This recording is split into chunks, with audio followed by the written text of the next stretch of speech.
सुप्रभात दोस्तों। तो कैसे हैं आप लोग? आशा करती हूँ कि आप लोग भी अच्छे से होंगे। हेलो फ्रेंड्स, तो मैंने आपको जैसा बताया था कि आज मैं जा रही हूँ लखनऊ अपने भाई की शादी में। बुआ के बेटा है तो उनकी शादी में जा रही हूँ। तो मेरी ट्रेन है यहाँ से लखनऊ तक की। तो मैं रात को लखनऊ पहुँच जाऊँगी 8 बजे तक। तो दिखाती हूँ कि बीच का सफ़र भी आपको दिखाऊंगी और लखनऊ पहुँच के भी आपको अपने ब्लॉग में दिखाऊंगी और मम्मी के घर पहुँच के भी मैं आपको दिखाती हूँ कि मैंने क्या क्या किया। बाबा ऐसी हूँ। तो गाइस, कर रही हूँ मैं नेहा का वेट अपने घर के बाहर। तो नेहा ने मुझे छोड़ दिया स्टेशन पे और मैं ट्रेन में बैठ के निकल चुकी हूँ लखनऊ के लिए।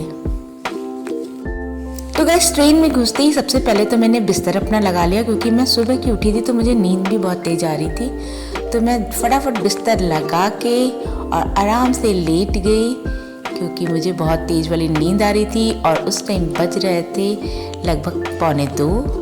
तो मैंने कहा सोना ज़रूरी है, नहीं तो फिर आंखें भारी भारी हो जाएगी।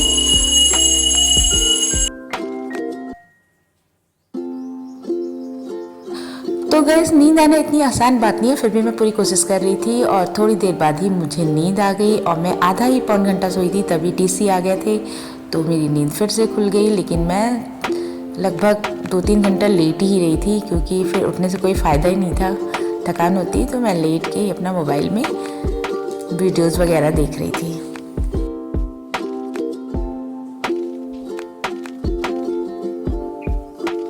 तो सामने वाले बर्थ पे एक आंटी जी थी जो खूब खर्राटे मार रही थी और इतने जोर जोर वाले खर्राटे थे कि मेरी नींद तो वैसे भी आने से रही। क्या पता मैं भी खर्राटे मारती होंगी, मुझे नहीं पता। हाँ, पक्का मारती होंगी।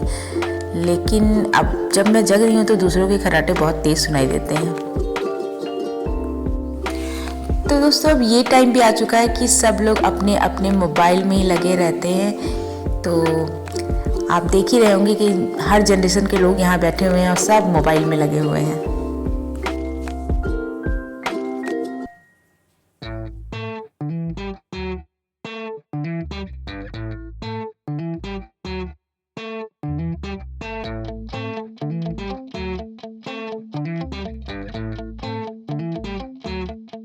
तो गैस, आने वाला है लखनऊ और मैं उतर गई हूँ लखनऊ स्टेशन पे। और यहाँ पे मैंने पहन ली थी हल्की वाली जैकेट, लेकिन फिर भी बहुत गर्मी लग रही थी, क्योंकि रुद्रपुर जैसा मौसम यहाँ नहीं है। अभी यहाँ पे है गर्मी।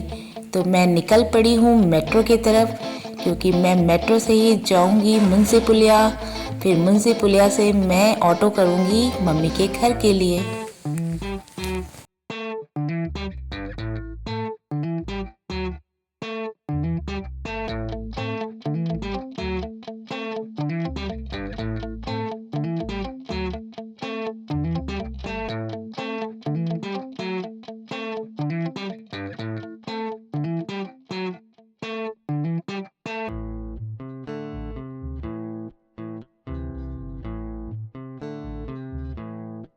तो मेट्रो से उतरने के बाद मैंने ऑटो ले लिया है टेढ़ी पुलिया के लिए।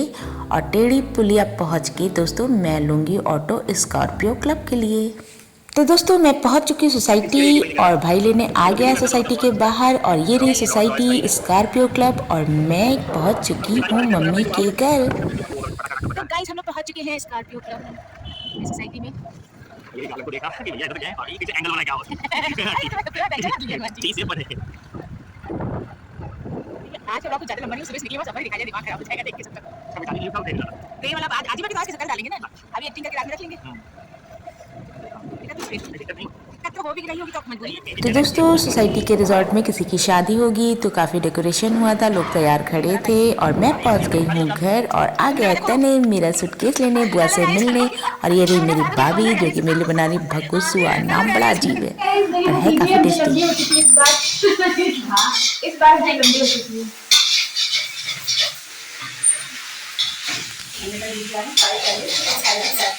अरे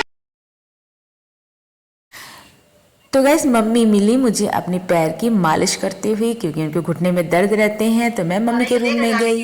रख रही थी तो उसी में देख रही थी यूट्यूब पर, उनसे वो लगवा रही थी मेहंदी। तो मम्मी ब्लॉग देखती है, वही बता रही थी कि जस्ट अभी तुम्हारा ब्लॉग देखा है और आ गया यमी सा डिनर, आलू गोभी की सब्जी भगुसुआ, जिसका नाम बड़ा अजीब है भगुसुआ पर काफ़ी टेस्टी है, और धनिया वाला नमक, रागी की रोटी। तो यमी के साथ खाना खाने के बाद मैं जल्दी सो जाऊंगी क्योंकि सुबह निकलना है कानपुर के लिए। तो मिलते हैं दोस्तों कल के ब्लॉग में, कानपुर के ब्लॉग में।